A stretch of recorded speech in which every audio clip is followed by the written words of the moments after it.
Ang pananampalataya ay bunga ng pakikinig at ang pakikinig naman ay bunga ng pangangaral tungkol kay Hesukristo.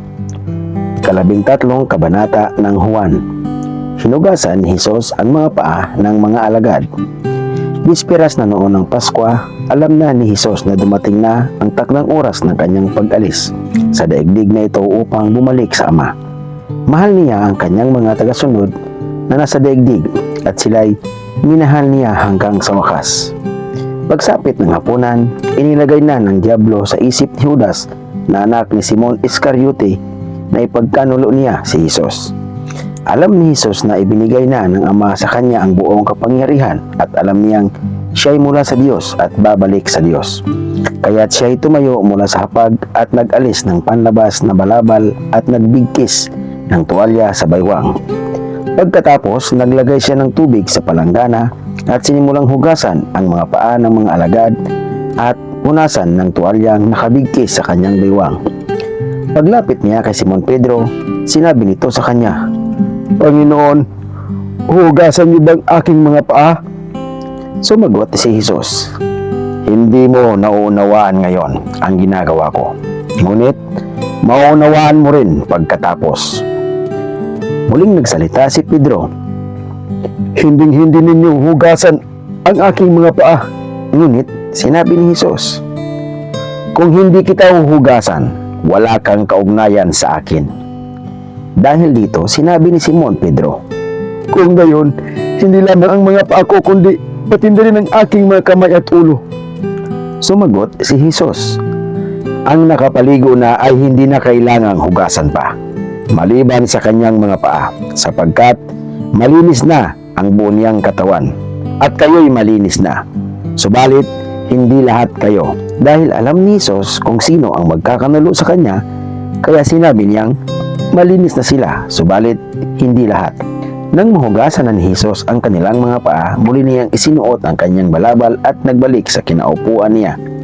Sinabi niya sa kanila, "Naunawaan ba ninyo kung ano ang ginawa ko sa inyo? Tinatawag ninyo akong guro at Panginoon. At tama kayo, sapagkat ganun nga ako. Kung ako ngang Panginoon at guro ninyo ang naghugas sa inyong mga paa, dapat din ninyong hugasan ang mga paa ng isa't isa. Binigyan ko kayo ng halimbawa upang inyong tularan. Pakatandaan ninyo, ang alipin ay hindi nakakahigit sa kanyang Panginoon, niyang sinugo kaysa nagsugo sa kanya. Ngayon, alam na ninyong ito. Pinagpala kayo kung ito'y gagawin ninyo. Hindi kayong lahat ang tinutukoy ko. Kilala ko ang aking mga pinili. Ngunit, dapat matupad ang sinasabi sa kasulatan. Ako'y pinagtaksilan ng taong pinapakain ko ng tinapay. Sinasabi ko ito sa inyo bago mangyari upang kapag ito'y nangyari na, sasampalataya kayo na ako nga. Pakatandaan ninyo, ang tumatanggap sa sinugo ko ay tumatanggap sa akin, at ang tumatanggap naman sa akin ay tumatanggap sa nagsugo sa akin."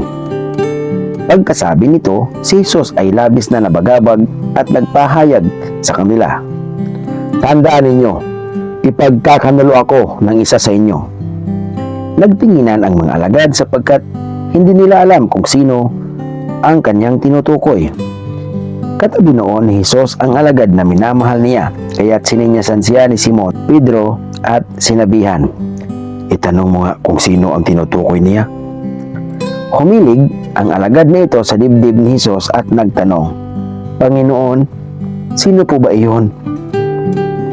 "Siya ang taong aabutan ko ng tinapay na aking isinawsaw." Sagot ni Hesus. Nagsawsaw nga siya ng tinapay at ibinigay iyon kay Judas na anak ni Simon Iscariote. Nang matanggap ni Judas ang tinapay, pumasok sa kanya si Satanas. Sinabi ni Hesus kay Judas, "Gawin mo kaagad ang dapat mong gawin." Walang sino man sa mga kasalo ni Hesus ang nakaunawa kung bakit niya sinabi iyon, dahil si Judas ang may hawak ng kanilang salapi. Akala nila'y pinapabilis siya ni Hesus ng kinakailangan nila sa pagdiriwang, o kaya'y pinapabigyan niya ng limos ang mga dukha. Pagkatanggap ni Judas ng tinapay, kaagad siyang umalis. Gabi na noon. Pagkaalis ni Judas ay sinabi ni Jesus, "Ngayon, luluwalhatiin na ang anak ng tao at sa pamamagitan niya ay luluwalhatiin ang Diyos. At kapag niluwalhati na ang Diyos sa pamamagitan ng anak ng tao, ang Diyos naman ang luluwalhatiin sa anak at ito'y gagawin niya agad. Mga anak, kaunting panahon na lamang ninyo akong makakasama.